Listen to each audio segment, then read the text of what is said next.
que lo único que permanece es la transformación. Y eso hace que se te mueva todo entre la nostalgia de lo que fue y la esperanza prospectiva de lo que viene. Y nos damos cuenta que nos estamos dando resultados novedosos ni actualizados para nuestra población educativa. En Costa Rica se decía que el Colegio de los Frailes Dominicos era para que los descarriados se compusieran. Entonces había que actualizar para seguir siendo atractivos. Y en esas búsquedas que va haciendo en esos primeros meses, aparece Trilema. Y ya fue cuando decimos, aquí está el camino para sacar al colegio del modelo tradicional y hacer algo con rigurosidad y pertinencia. Hay que destinar una buena cantidad del presupuesto en formación docente.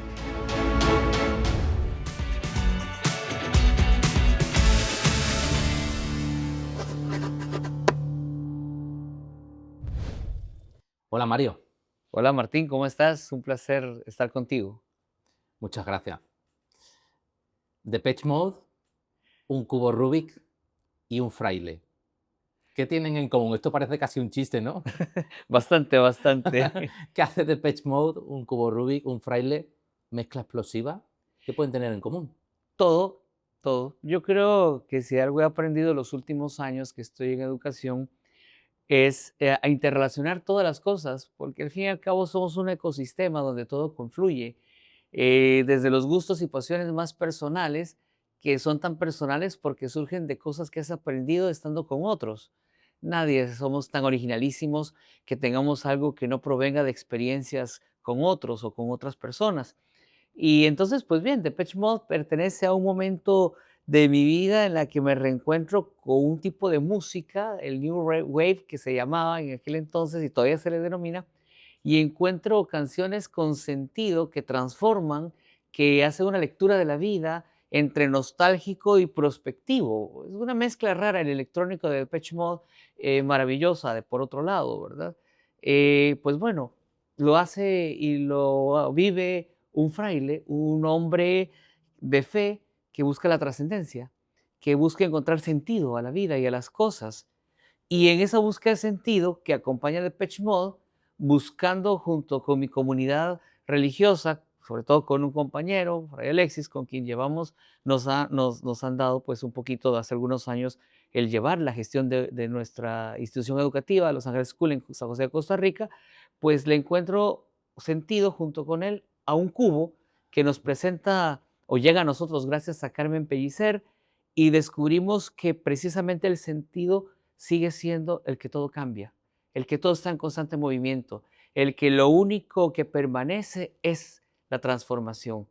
Y eso hace que se te mueva todo entre la nostalgia de lo que fue y la esperanza prospectiva de lo que viene, como la música de Depeche Mode. Eres hábil en encontrar justo las letras y canciones que encajan. ¿Has llegado a encajar la metáfora del cubo Rubik con alguna de las canciones de Depeche Mode? Sí, bueno, con varias, porque son 6 caras, ¿verdad? Entonces depende en qué cara a veces estoy pensando, pues así viene la música o va. Pero, por ejemplo, Joy the Silence, ¿verdad? Esa donde dice, mira, todo lo que buscaba, todo lo que anhelaba, hoy lo tengo en mis brazos, ¿verdad?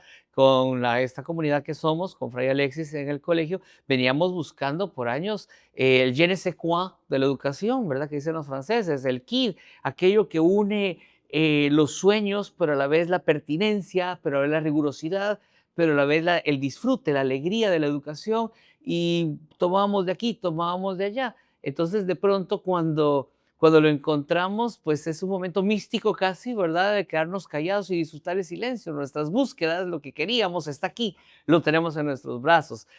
O Precious también, ¿verdad? Las cosas preciosas son frágiles. La educación, por tratar con seres humanos, en construcción, nosotros mismos seguimos en construcción, pues somos cosas frágiles. Entonces, claro que ahí hay una mezcla rica en donde de repente un sábado que no estoy en el colegio y que estoy en el momento personal, pues pongo un poco de Depeche Mode o algún otro grupo de mi gusto y digo, mira, sentado en un sillón, digo, esto es lo mismo que he vivido la semana y termina siendo una síntesis agradable que además termina siendo trascendente y mística, ¿verdad? Porque cuando uno está con uno mismo, en esos momentos de meditación, ya sea acompañado por la música o en la naturaleza, pues sientes cómo todo confluye en la experiencia del humano. Al fin y al cabo, para los que somos religiosos, el humano es donde confluye Dios, como decía Terencio en el siglo segundo antes de Cristo, puesto que humano soy, nada humano me es ajeno. En el hostigador del humano, así se llama la obra de teatro, el poema de Terencio. Y pues en esos momentos es cuando esas confluencias, ¿verdad? Permiten descubrir que la trascendencia no está más allá, sino más acá.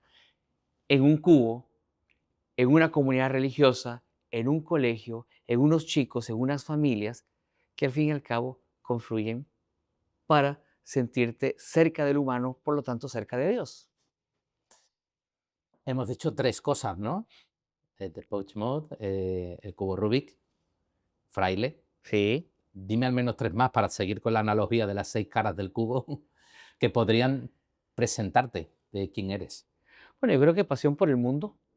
Hay una pasión que por la misma vocación religiosa se nos transmite. Eh, Decía Edward Silebex, un teólogo dominico que leímos muy temprano en nuestra formación, que si el Concilio de Trento había dicho que fuera de la iglesia no hay salvación, él en los 60 decía, fuera del mundo no hay salvación. Es decir, si eres dominico, tienes que ser un apasionado del mundo. Y en el mundo está la gente a la que servimos en diferentes momentos de la historia.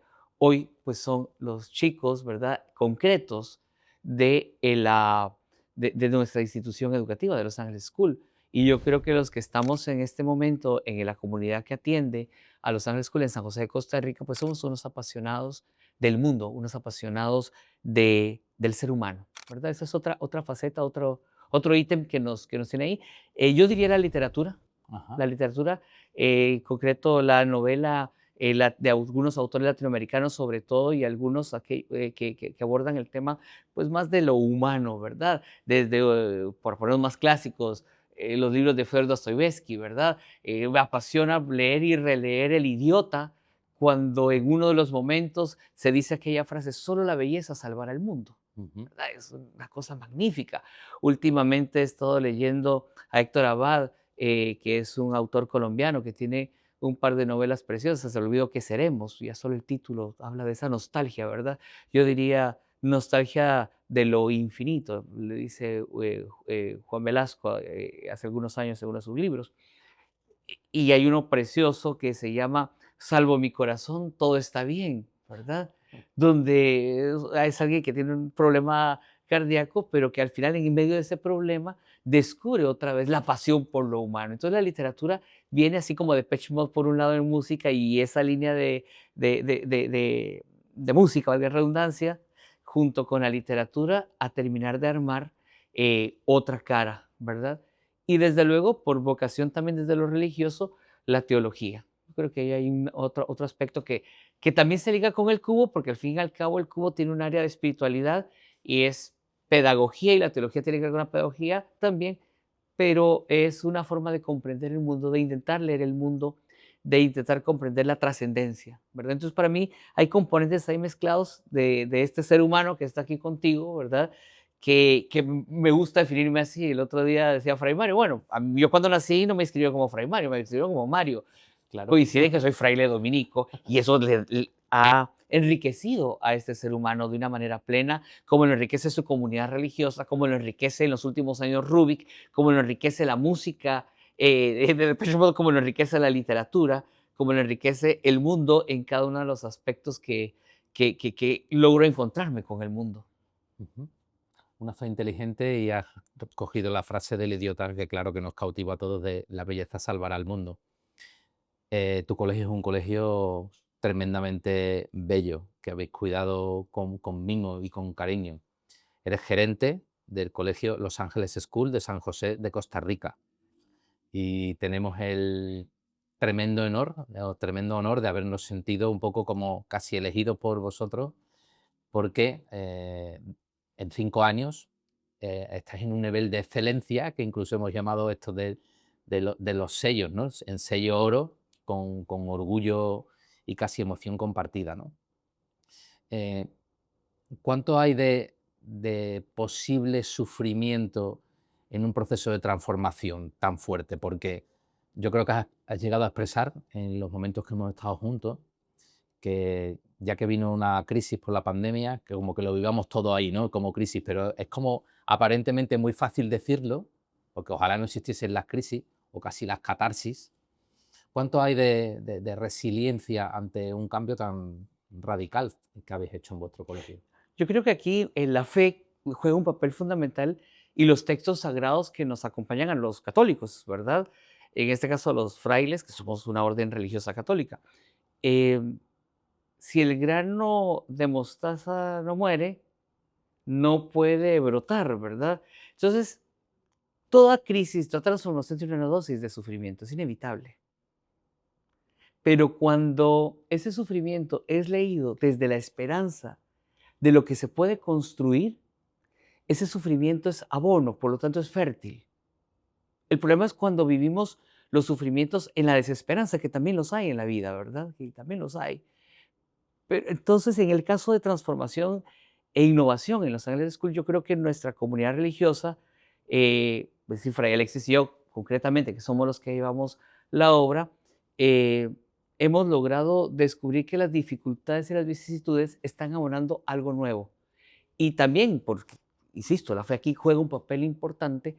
Jesús en el Apocalipsis, y ya Isaías está escrito también, dice, he aquí que hago los cielos y las tierras nuevas, ¿verdad? Es decir, no tengan miedo, ¿verdad? En estos momentos de dificultad, algo nuevo está surgiendo. Aguanten el dolor, tengan resistencia, tengan esperanza, porque lo que viene va a ser bello, ¿verdad? Y como tú dices, se ha construido una visión de esperanza. Entonces, los dosis de sufrimiento, las dificultades, las resistencias naturales que tenemos los seres humanos ante los cambios, pues más bien los hemos ido incorporando como aprendizajes. Momentos de dificultad, con todos los estamentos del centro educativo, los hemos tenido. En el 2019, finales, fue que Fray Alexis conoce algunos videos de Carmen, ya me comenta, nos ponemos de acuerdo, nos ponemos a ver, se empuja el conocernos a través de internet, de correos electrónicos y después videoconferencias. Viene la pandemia, en un momento de dificultad, como bien dices, para toda la humanidad, pues también eso nos apremió. No sabemos qué va a pasar después de la pandemia, no sabemos si vamos a lograr atravesar la pandemia. Hagamos lo que hay que hacer ahora, porque lo que tenemos es el presente.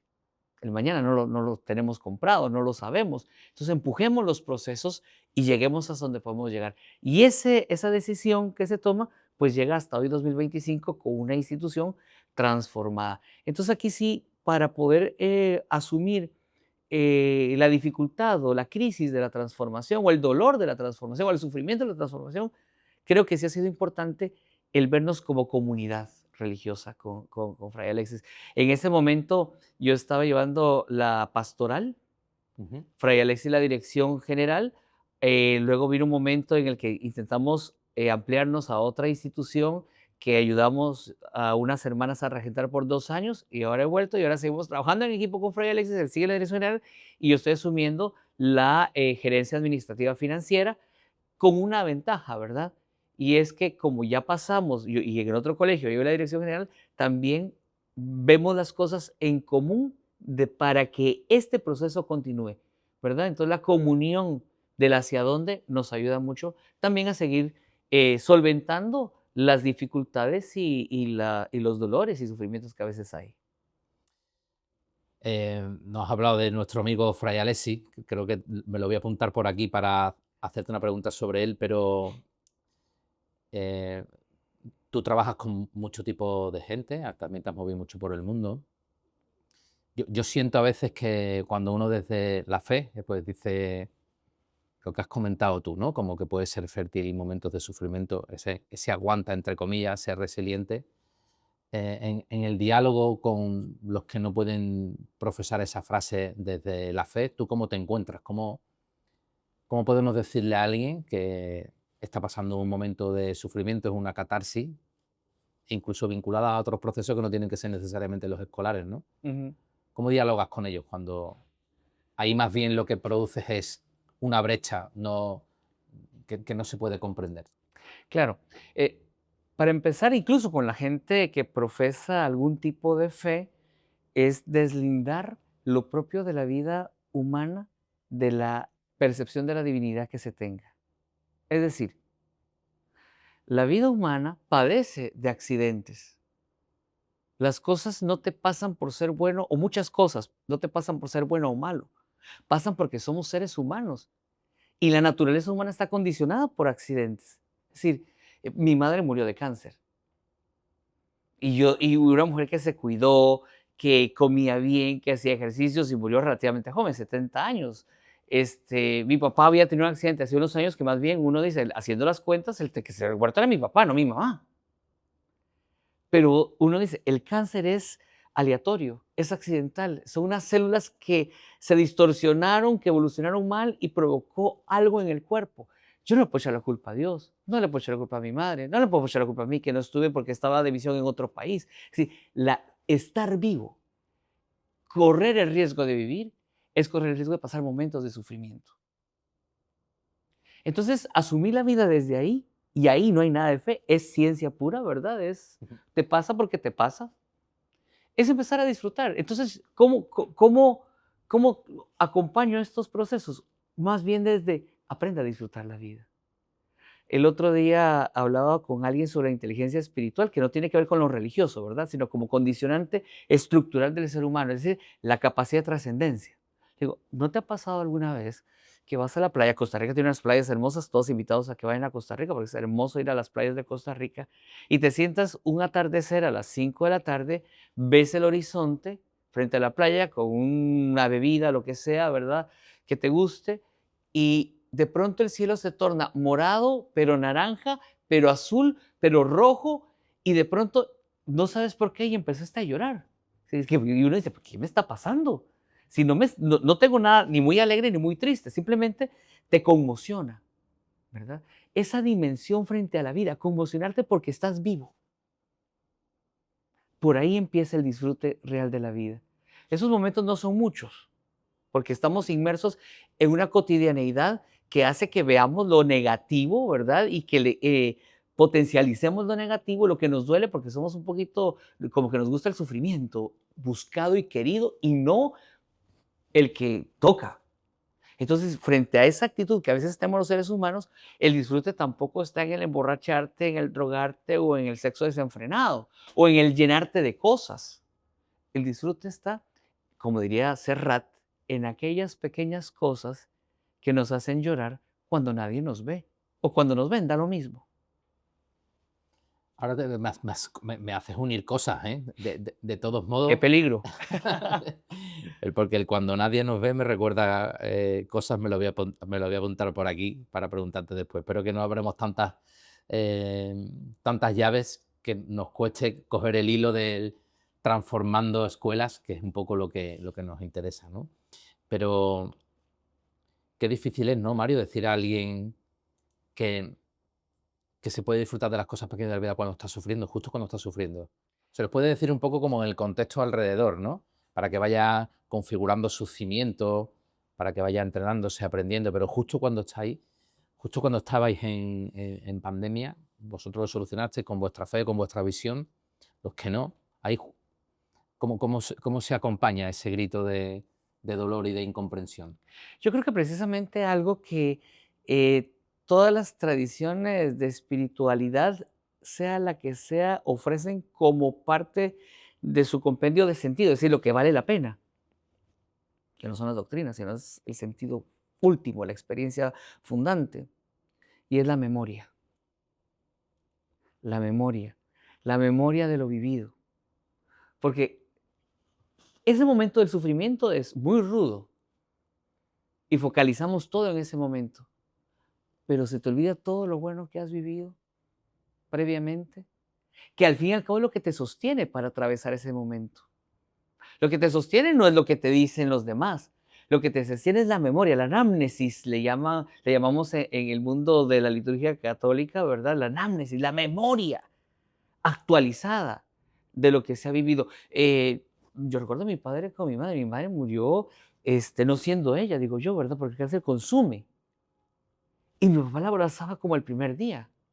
O sea, Lo vivido por 52 años hizo que el hombre, que también estaba mayor, ¿verdad?, nos dijera a los hijos: "Yo me hago cargo de ella. Yo soy el que la cuido, yo soy el que la limpio, yo soy el que soy". Y por más que uno quisiera meterse, era él, porque lo vivido había sido tan potente que el sufrimiento se convertía para él en un momento más de amor, que sostenía a ambos en el ínterin. Ahora, el problema es si estamos acompañando procesos educativos que permitan a quienes están con nosotros el aprendizaje de esos momentos potentes en la vida. Yo casi te diría, y nos va a ayudar a volver a la escuela, que desafortunadamente tenemos a veces en los centros educativos niños que no podrán tener memoria agradecida si no han pasado por nuestras aulas, por nuestras escuelas. Entonces, quizás para tener memoria tienes que vivir esas posibilidades o esas pequeñas ventanas de eso, de estar orgulloso casi de ser, de vivir, ¿no? Y eso está posibilitando en tu escuela, ¿no? Entonces vamos a aprovechar que las escuelas son grandes nutridoras de vida o de memoria del que uno pueda tirar y que son como oasis para incluso algunas vidas un poco más rotas, para volver a tu colegio y para, como has nombrado a Fray Alessi, recordar a uno de nuestros grandes gurús de cabecera, nuestro Juan Carlos Cubeiro, que dice que la unidad mínima del liderazgo es el tándem. Yo creo que en vosotros vemos eso como muy encarnado, ¿no? Porque vais los dos tirando del barco.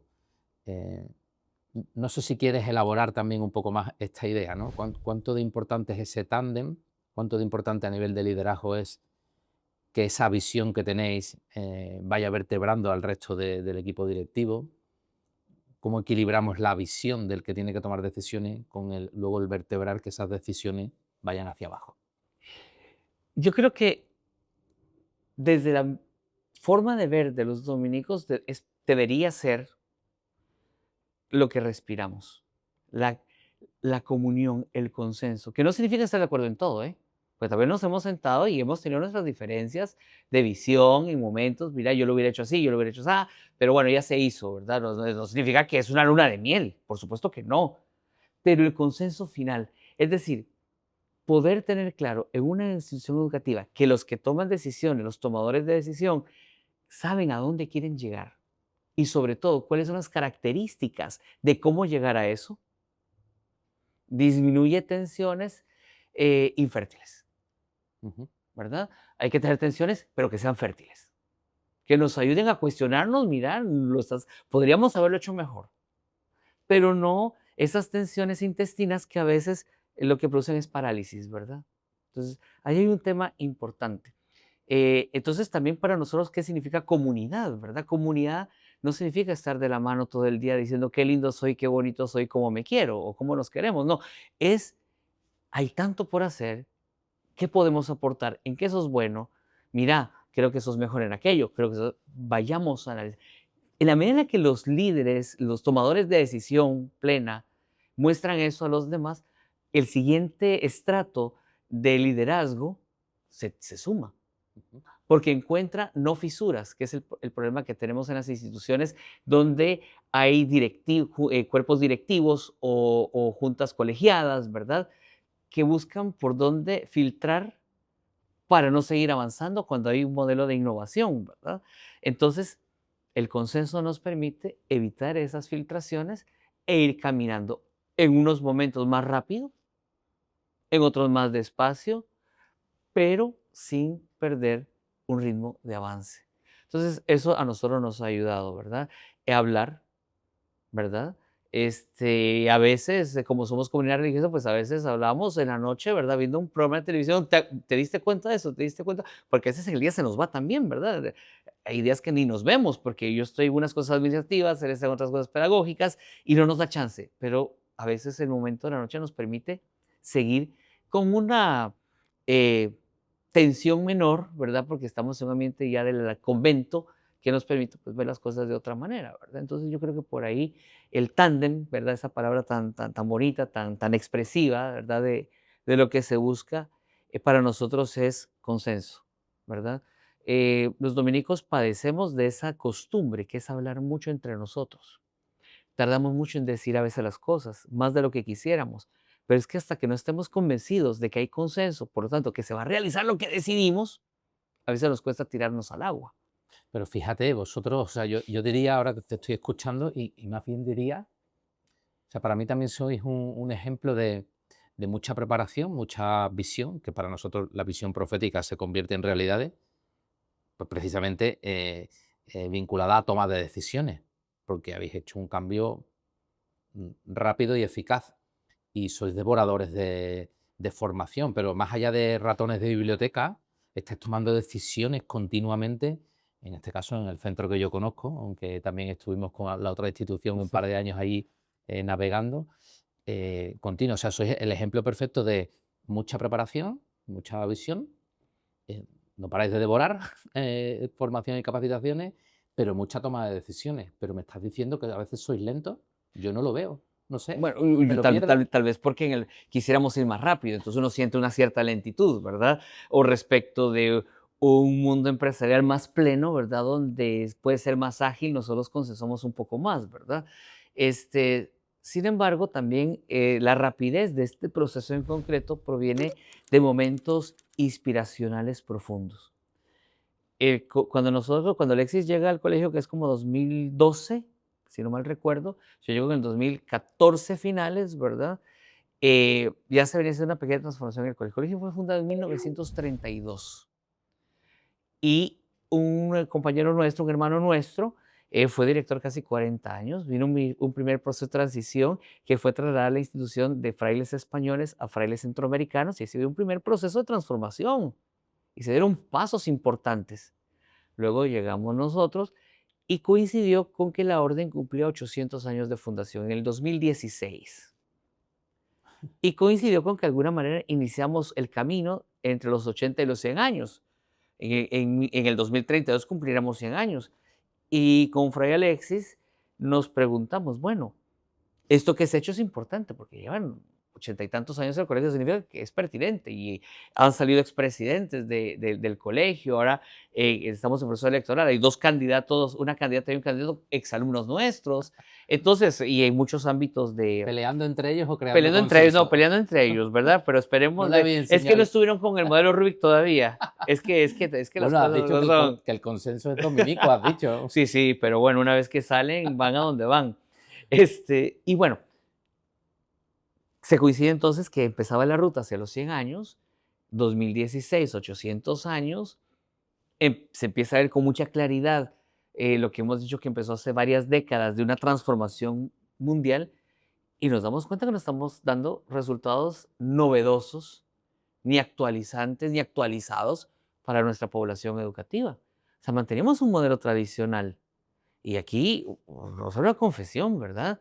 En Costa Rica se decía que el colegio de los frailes dominicos era para que los descarriados se compusieran, porque ahí los padres los ponían en orden, lo cual me parece bien, relativamente hablando, porque ¿cómo poner orden? Pues bueno, era, Claro. ¿verdad? Era un colegio donde los chicos se morían con el peine, con la libreta, con el pañuelo en la bolsa, porque eso había sido la introyección del colegio, aparte de una buena educación académica, ¿verdad? De medir faldas, de medir cuellitos, ¿verdad? Como ahora está pasando en El Salvador, lamentablemente. Eh, entonces había que actualizar para seguir siendo atractivos. Porque ya los exalumnos no estaban trayendo a los hijos, ¿verdad? Llegaba otra gente, pero qué rico es cuando generacionalmente, que era lo propio del colegio, sigue llegando el abuelo, aquí estoy el abuelo, aquí estoy el papá, aquí estoy el hijo, el nieto y todos. Bueno, estamos recuperando eso gracias a esa apuesta que empezamos a buscar. Empezamos con el bachillerato internacional. Esa fue nuestra primera apuesta. Y los años de certificación. Dijimos, bien, por aquí va. Pero el bachillerato internacional, nosotros elegimos solo la parte del diploma.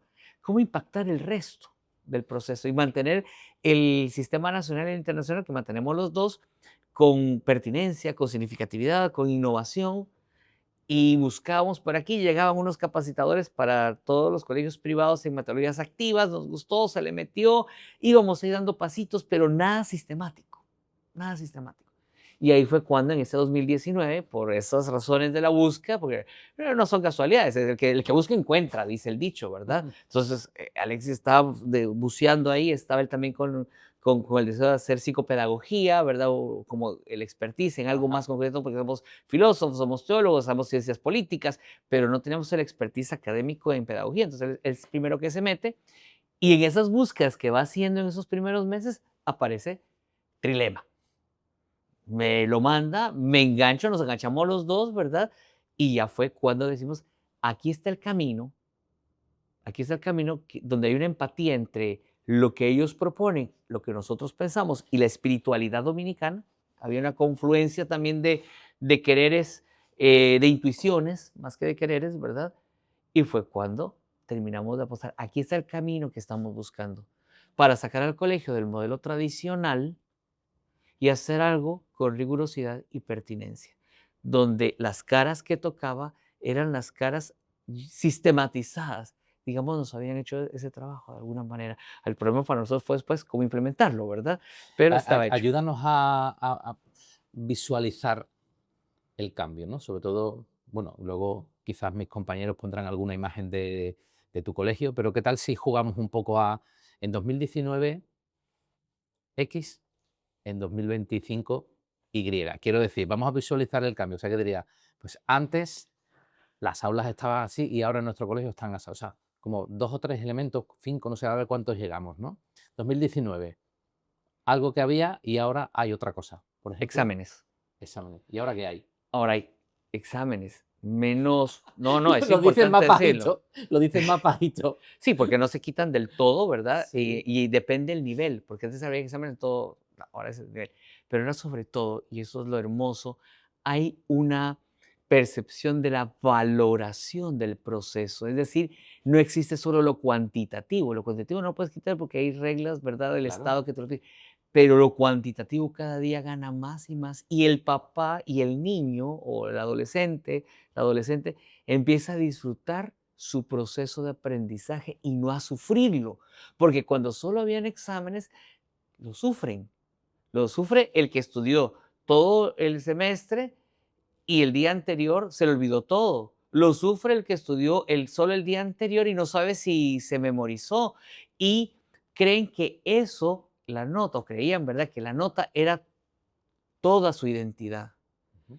Hoy, gracias a la introducción de la cara de la evaluación, que nosotros ahora llamamos valoración, es una de las formas que nos hemos apropiado del modelo, sobre todo en esta perspectiva en donde lo cuantitativo y lo cualitativo deben ser equilibrados, no es uno más importante que el otro, los dos son necesarios, pero donde no había elementos cualitativos, ahora lo cualitativo da una luz nueva a los niños.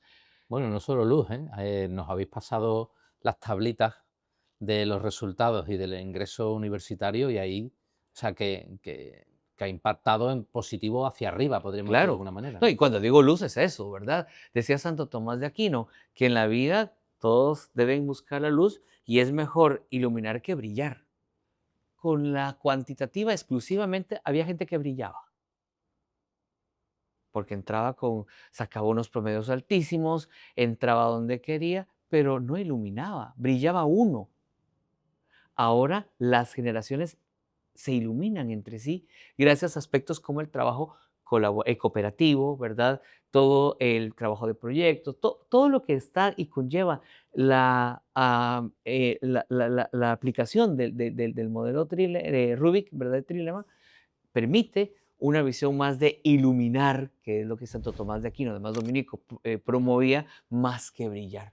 Y eso es un paso. Las familias han tenido que transformarse a la luz de eso, ¿verdad? Porque en América Latina, al menos en Costa Rica, ¿verdad? Un elemento de fama o de prestigio era ser de los que tenían una cuantitativa alta.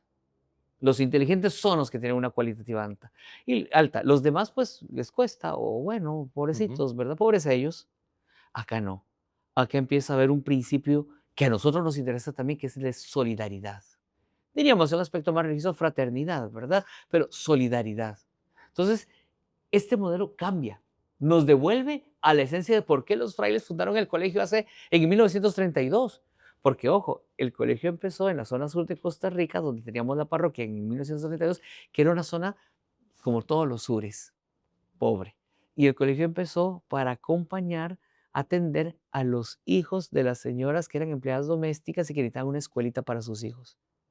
Eso es un principio de solidaridad, que ahora, pues con otras realidades económicas y sociales derivadas del colegio, se ha recuperado. Ujú.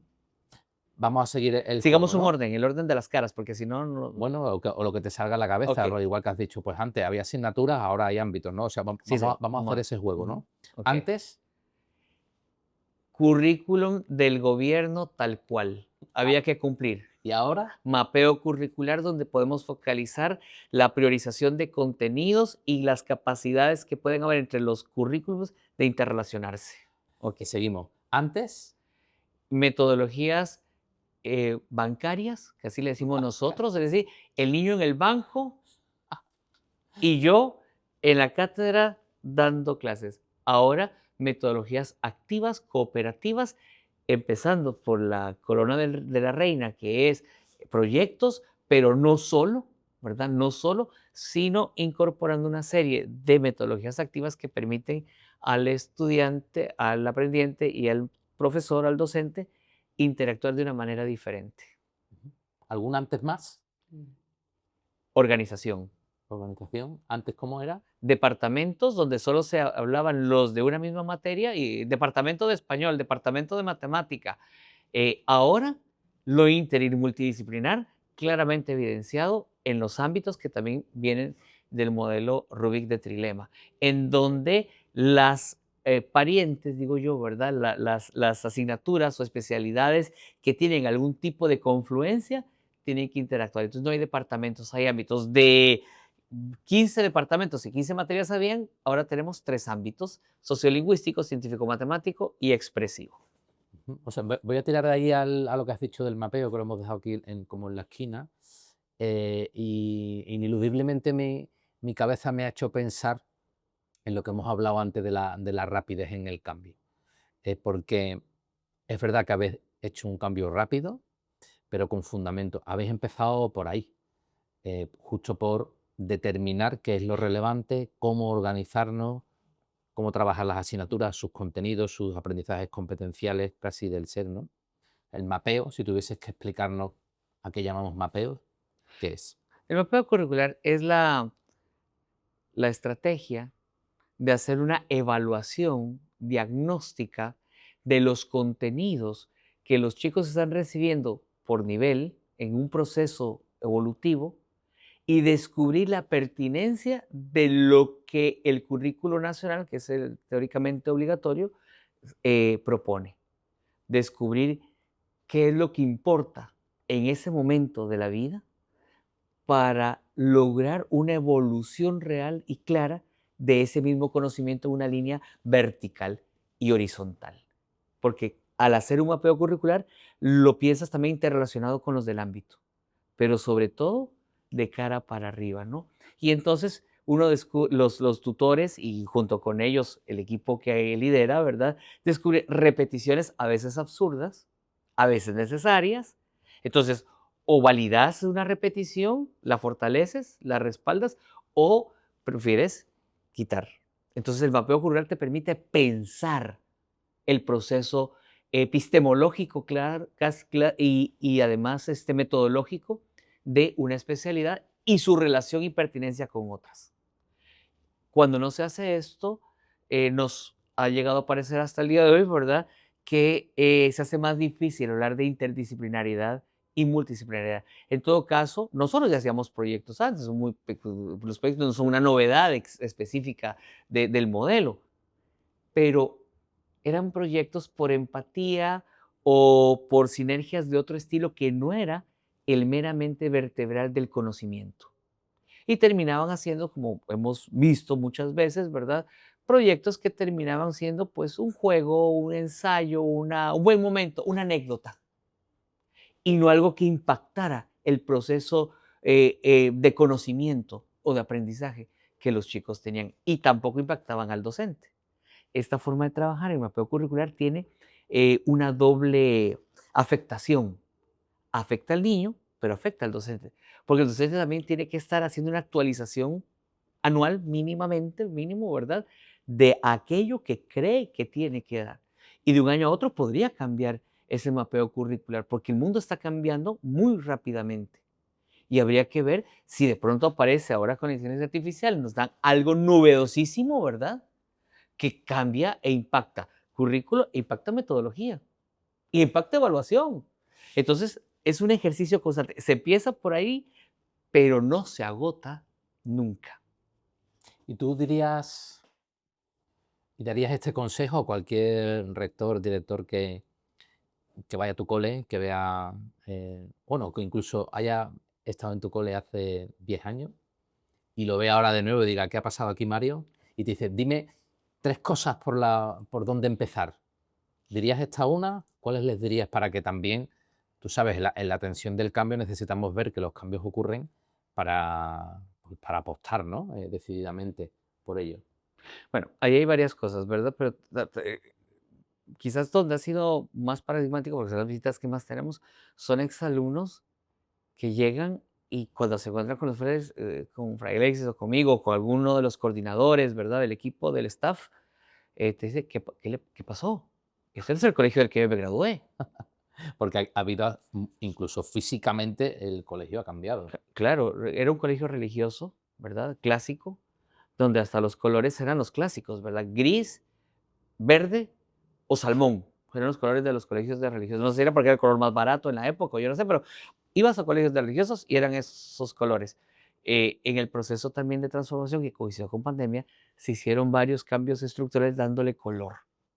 Ujú, Porque también la metodología exige color, necesita color, un ambiente, ¿verdad? Más propositivo desde lo visual hasta lo fundamental, ¿verdad?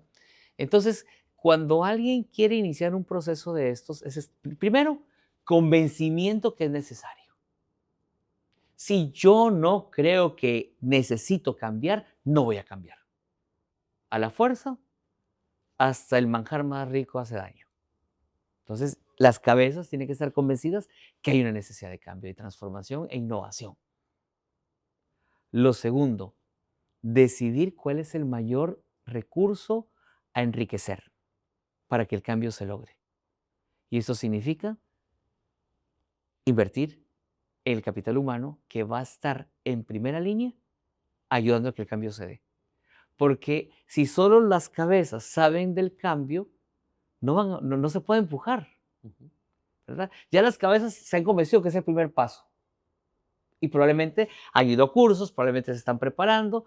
Ahora, ¿cómo consolido con argumento, con conocimiento, con aprendizaje a la siguiente línea, que es la que va a implementar el cambio? Entonces, eso significa que anualmente hay que destinar una buena cantidad del presupuesto en formación docente. Ujú, Lamentablemente, en muchos países, ¿verdad? Es un rubro a nivel público olvidado y a nivel privado tampoco muchos hacen una inversión adecuada. Si se quiere un cambio, pues hay que invertir, ¿verdad? Y tercero, creo yo, es convencer al siguiente estamento de este cambio como algo pertinente, porque es un cambio de mentalidad. ¿Quién es ese último estamento? Las familias y los chicos.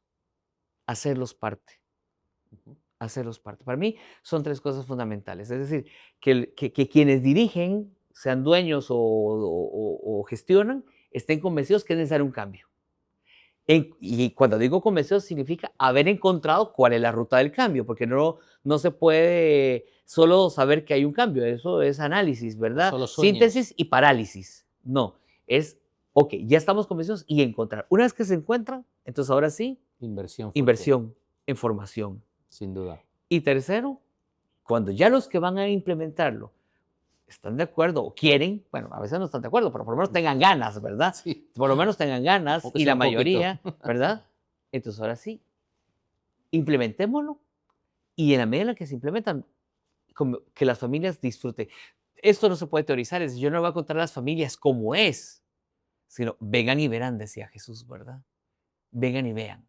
El Se papel de las celebraciones de aprendizaje.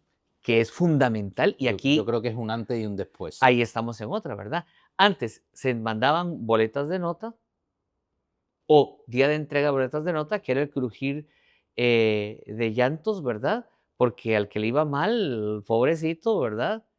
A un momento que ya no es de sufrimiento, sino es de celebración.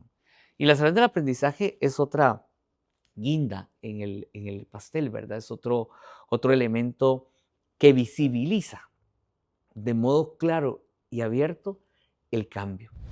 Este año, uno de nuestros chicos tiene un papá que es periodista, pues, está muy ocupado, ya lleva varios años con nosotros, y se le entrevistó al papá, ¿verdad? Dentro de las cosas que hay que hacer para generar admisiones, porque vamos a ver, ¿verdad? Hay que trabajar también esta parte de nuevas familias que se incorporen al colegio. Y él describió perfectamente lo que pasa, ¿verdad? Al principio en este modelo el papá deja de recibir información tan frecuente o tan minuciosa de va perdiendo, póngalo a hacer esto, póngalo a hacer aquello. Y al principio los papás están preocupados. Dicen, ¿será que mi hijo está aprendiendo? No miro que yo en la casa haga nada, ¿verdad? No miro y no me mandaron los cuadernos, no me mandaron los libros, no me están mandando notificaciones o no con la frecuencia que se hacía antes. Pero el día de la salud del aprendizaje, gracias la, al- a la exhibición de alguno de los proyectos, pero sobre todo al portfolio de evidencias del ámbito, los papás dicen, no puede ser que mi hijo sepa todo lo que sabe, lo identifique de la forma en la que lo identifique y además entienda cómo logró llegar ahí. Porque esa es la celebración. Entonces, claro, en verdad se vuelve una celebración, porque el niño está exuberante, porque como no han hablado en varios meses del papá de todas estas cosas, ¿verdad? En ese momento hay una explosión entre el papá que se emociona de escuchar a su hijo, a su hija, contándole todo eso, y del niño, que es el momento donde le dice, papá, he aprendido esto y te lo puedo demostrar. Y te quiero demostrar que así lo he aprendido. Y entonces los dos se abrazan, ¿verdad? Y dice, el niño agradeciendo al papá, qué bueno. Pues nosotros insistimos mucho que el papá llegue, por favor, los papás lleguen a la celebración. Y lo estamos logrando cada vez más. Siempre hay un grupito, ¿verdad? Un porcentaje ¿Qué que no cuesta? llega, pero bueno, la mayoría lo hace. Y entonces empiezan a descubrir lo importante que es ese día al semestre. Nosotros trabajamos por semestre de estancia en el colegio. No va a recibir quejas de su hijo ese día. No va a recibir lágrimas, no va a tener que irse a la casa enojado, no va a tener que pensar cómo va a castigar al niño porque no sacó lo que esperaba. Bueno, ¿quién espera qué, verdad? Sino que recibe una buena noticia. Y ahí también se vuelve evangelizador, ¿verdad? Y es que todo esto tiene su bemol para nosotros, ¿no? Es un momento de predicación. Somos dominicos, pero nuestro nombre oficial es la orden de predicadores, ¿verdad? Es el momento de la predicación, porque hay una buena noticia para los papás. Su hijo está creciendo en aprendizaje, en sabiduría, diría Jesús. Una mejor predicación y buena palabra que nosotros a veces nos callemos y que hablen ellos. Que no sé si a veces nos costará siendo orden de predicadores, pero es lo que ahí predicáis con ese ejemplo de que sean ellos los que hablan. De hecho, digamos, empieza siempre con una locución inicial, ¿verdad? Pero luego los frailes desaparecemos, ¿verdad? Estamos muy discretamente por ahí viendo que las cosas que nos corresponde ver estén adecuadamente, igual los coordinadores, ¿verdad? Y los docentes también. Es el día de los chicos, los protagonistas de todo el año, pero de modo especial ese día son los chicos y las chicas. Ujú. Hubo una de las celebraciones de aprendizaje anteriores, bastante anteriores, cuando empezamos a hacerles descubrir a los tutores por ámbito que ellos son los docentes principales, los que llevan, ¿verdad?, el teje y maneje, pero que en la comunidad educativa hay otra serie de compañeros que son importantes para los aprendizajes, por ejemplo, los conserjes o la gente de mantenimiento, y se han creado proyectos donde tienen que cortar algo y se los llevan al taller, y hay chicos que antes ni sabían cómo se llamaban los de mantenimiento, o los de conserjes. Ujú. Y entonces, primero, conozca a su conserje, al que le ayuda a limpiar el espacio donde usted estudia. Y segundo, él nos va a enseñar cómo cortar ciertas cosas. Y entonces, en esa salud del aprendizaje, algunos de los chicos o chicas, ¿verdad?, en secundaria, decían, vean, yo llevo 6 años, 7 años aquí, y hasta ahora sé que al señor que saludo todos los días se llama Don Martín. o o don Jorge, ¿verdad? O como sea el nombre. Y además, fíjense que me enseñó algo que no sabía, cortar esta madera de esta manera porque no sabía cómo era. Ujú. Entonces también ha habido toda una implicación, y eso es lo lindo, ¿verdad?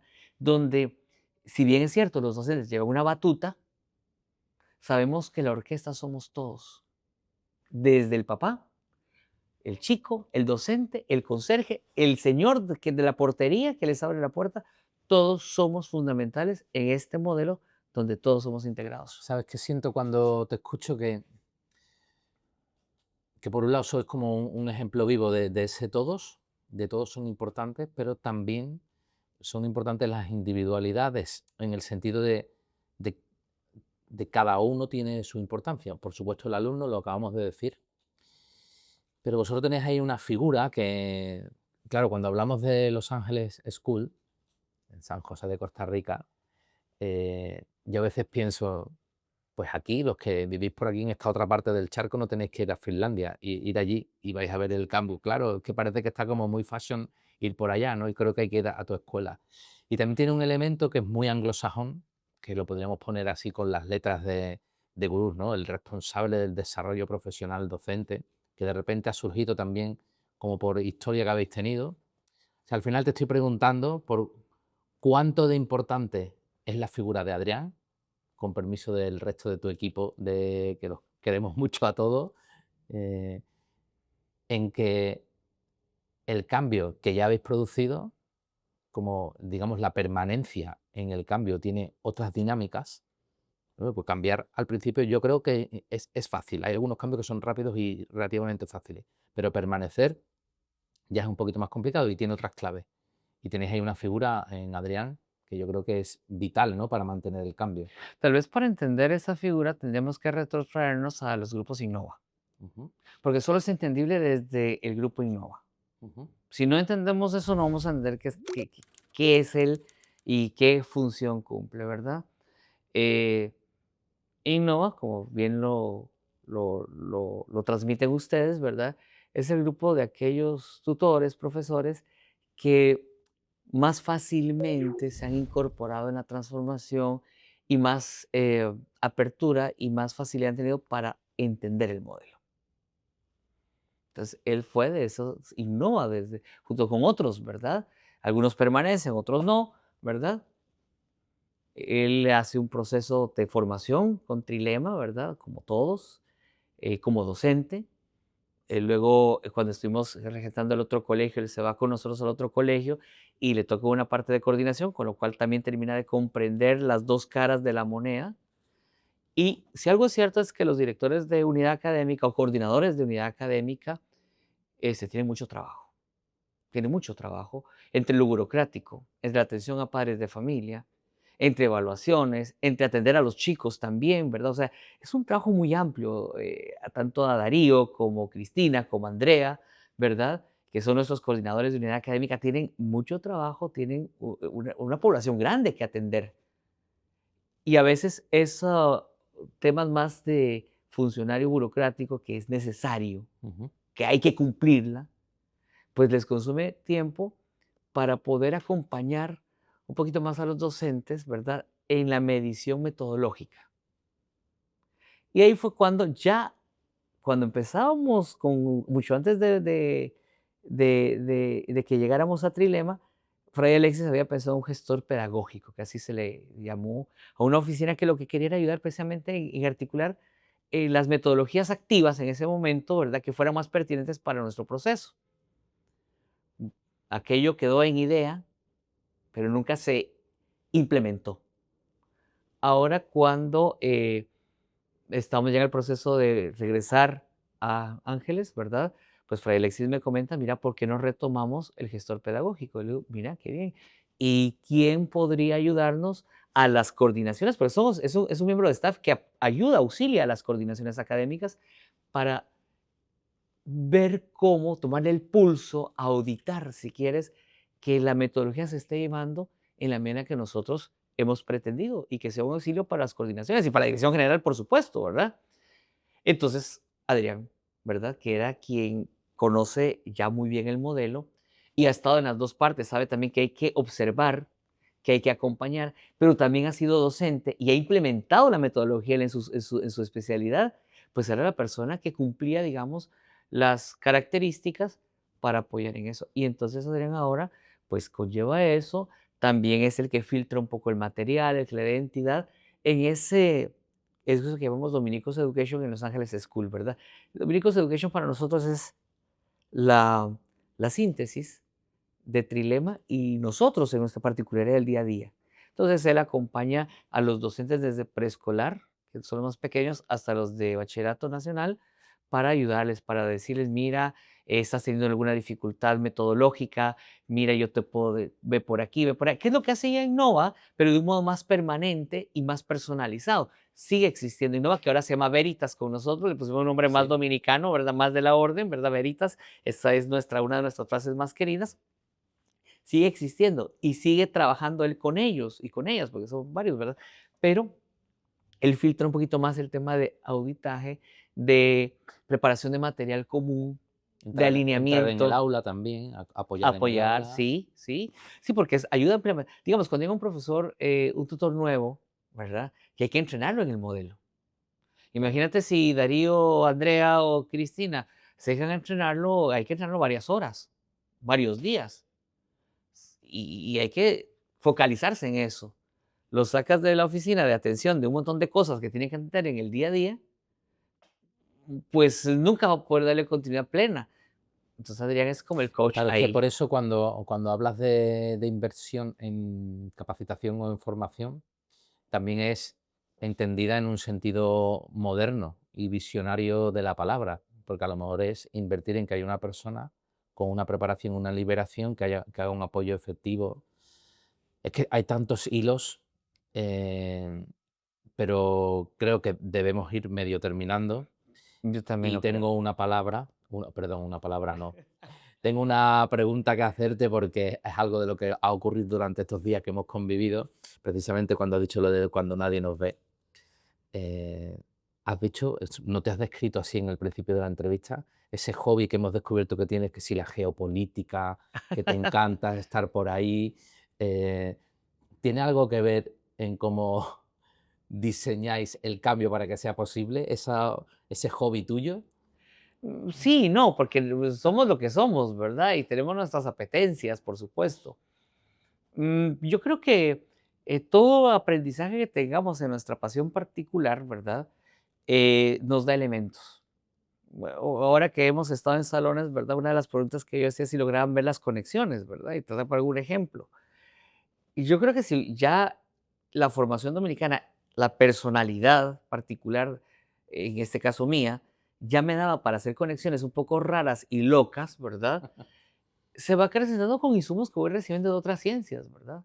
Evidentemente, por porque me gusta y he estudiado consultoría política, he estudiado relaciones internacionales y ahí hay temas de cómo vincular, ¿verdad? Porque eso, el arte de vincular las cosas, de proponer cosas, eso me ha llevado en su momento a integrar el carisma de la orden con sus particulares, con cosas del cubo Rubik, ¿verdad? Entonces, el equipo cooperativo, ¿es una moda? No, para nosotros no es una moda. ¿Por qué? Porque les digo, nuestro carisma, uno de los elementos de nuestro carisma es la vida comunitaria. Eso es equipo cooperativo. Entonces, no es un invento nada más de Trilema, que lo trajimos porque Trilema lo dijo. Y tanto. Es porque confluye con una forma de ser de nosotros. Por poner un ejemplo, ¿verdad? La forma de elaborar un proyecto en cuanto al cuidado de la pregunta generadora en la planificación de Rubik, de Trilema. ¿Por qué le apostamos a eso nosotros? Bueno, porque fíjate que en el año 2000, cuando estábamos en el cambio de milenio, tuvimos capítulo general y uno de los predicadores en el capítulo general dijo una frase que a mí me gustó mucho. Los dominicos y dominicas no somos personas de respuestas fáciles, sino de preguntas difíciles. Qué bueno. La pregunta, Tomás de Aquino, la quaestio disputate, la pregunta a disputar. O sea, hay una tradición en la orden de la pregunta generadora. Entonces, cuando ese tipo de ilaciones, ¿verdad? La buena formación, tengo que decir que los dominicos Básicamente, todos tenemos una formación muy buena en teología, en filosofía y en alguna otra apetencia, ¿verdad? Alexis sacó psicopedagogía para terminar de afinar el pensamiento y el acompañamiento que él da también. Pues a mí efectivamente me ha servido para buscar vínculos, ¿verdad? Esta otra apetencia de la política que me gusta, porque comprender el mundo, ¿verdad? Al principio hablaba de la pasión por el mundo, pues comprender el mundo, a Ujú. dónde van la gente y tratar de ver un poquito más allá de lo inmediato, ¿verdad? Estamos viendo ahorita una crisis ruda de xenofobia, de exclusión general del que es diferente, de lo que es diferente. Y entonces uno dice, si queremos contrarrestar esto desde el Evangelio, no podemos solo con un discurso religioso.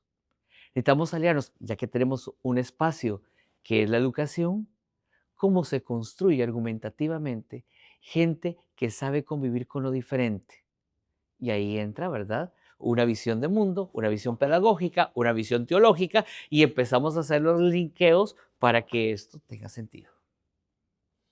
O sea, que tu pasión por el mundo, en tu cuarta cara personal, es donde entraría toda la versión esta política. Mira, me gusta cerrar y, aunque alguna vez se me ha olvidado, con 3 nombres que al final es un poco a quien dedicamos, esta entrevista y, en cierta manera, un poco quizás nuestra vida, nuestra pasión por educar, ¿no? Entonces, a ver, yo te voy a decir sobre qué me gustaría que me dijeses qué nombre se te viene a la cabeza y si quieres me dices por qué o solo me dices su nombre, lo que prefieras, y por ellos va dedicado casi, digamos, tu vida en educación, esa parte, esa cara tuya personal más vinculada a educación. Primero sería una persona inspiradora a nivel macro, educativo, histórica, actual. Si eligieses a alguien que ha influido y a quien dedicarías porque eres educador. Bueno, no es por hacer la, La la, pelota la decimos en pelota, España. sí, sí, la pelota, pero la que me enganchó de la educación de la manera que estoy enganchado hoy es Carmen Pellicer, a ese nivel más global, ¿verdad? Escucharla hablar siempre te descoloca un poco y eso es agradable, eso es pertinente y eso ayuda. Entonces, a ese nivel más macro del mundo de la educación que lleva recorrido, yo diría que Carmen. Un profesor. Fíjate que qué difícil, porque es que decir solo uno es El muy otro día nuestro difícil. amigo Santiago dijo una ristra, pero claro, ahí detrás hay Sí, una. yo diría que uno y no de la formación, y bueno, si hablamos de la formación de colegio, escuela, mi profesora de idioma español de séptimo, de básico, Ajá, ¿verdad? O la ESO, Yolanda Sicavisa de Cotón. Yolanda. Sí, ella pues leyó, tal vez mi particular por la lectura, motivó, hizo que ese mundo de la lectura se hiciera más palpable en mí. Entonces, esa es una. Del mundo de la universidad, yo diría que un profesor en filosofía, ya estando adentro de la orden, que es Rudy Robert. Es un hombre que me dio 3 cursos, Visión Social de América Latina, Filosofía Social e Historia de la Iglesia en América Latina. Pero sobre todo el primero, que además se daba en el primer año, apasionante. O sea, yo aprendí a amar la historia de América, la visión de América Latina en aquel momento gracias a él. Él llegaba y empezaba de la nada, ¿no? Un hombre, un sacerdote chiquito, bigotito, ¿verdad? Y llegaba a ver, Mario, ¿en qué año naciste tú? En tal año. ¿Y qué está pasando en Guatemala ese año? No sé.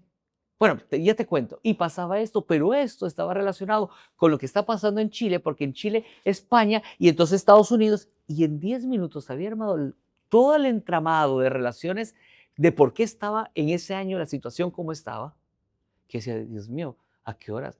Uno no iba ni al baño porque si te ibas a hablar te perdías de algo que era vital. No tomabas notas, entre tomar notas y escucharlo, ¿verdad?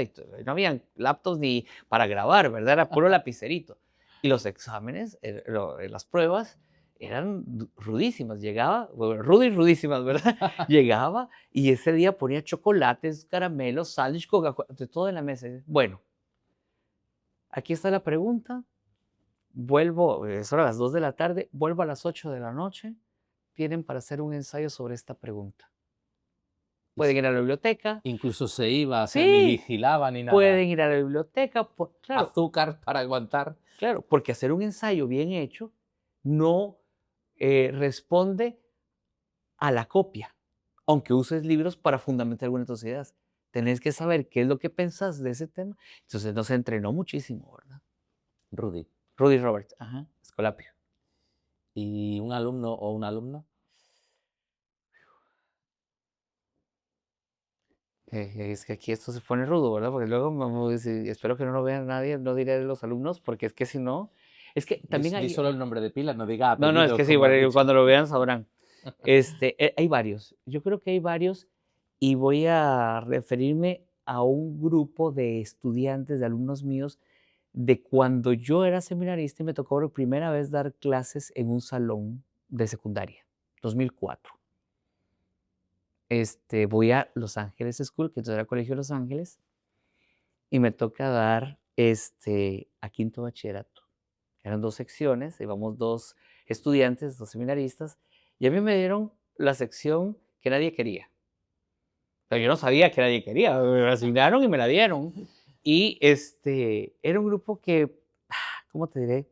No es que molestara, es que eran indiferentes, que es peor. Ujú. O sea, yo podía hablar ahí y era como estar hablando con la nada. Eh, por ahí del Señor me dio un luzazo, ¿verdad? Y encontré por dónde. Encontré por dónde y al final terminamos queriéndonos mucho. Es 11B del 2004, no sin ningún nombre en concreto. 11B del 2004 del Colegio Los Ángeles. Hasta el día de hoy les he casado, he bautizado a sus hijos, les he acompañado en muertes de sus papás. Es decir, se creó el vínculo, tal vez el primer amor con la docencia. Y descubrí que tal vez tenía algo que yo no sabía que tenía. Ellos. Y quiero agregarte una que no me estás preguntando, pero te la voy a decir, dentro de la orden. Maestros. Me preguntaste por profesores, pero en la orden yo he tenido maestros y tengo que mencionar a dos. Uno, un hombre de 94 años ahora, Fray Jesús Espeja, que está en España. Nunca me dio clases, pero las caminatas que yo he tenido con él cuando vivía en España y cada vez que nos hemos vuelto a ver, siempre han sido reveladoras. Es el hermano mayor.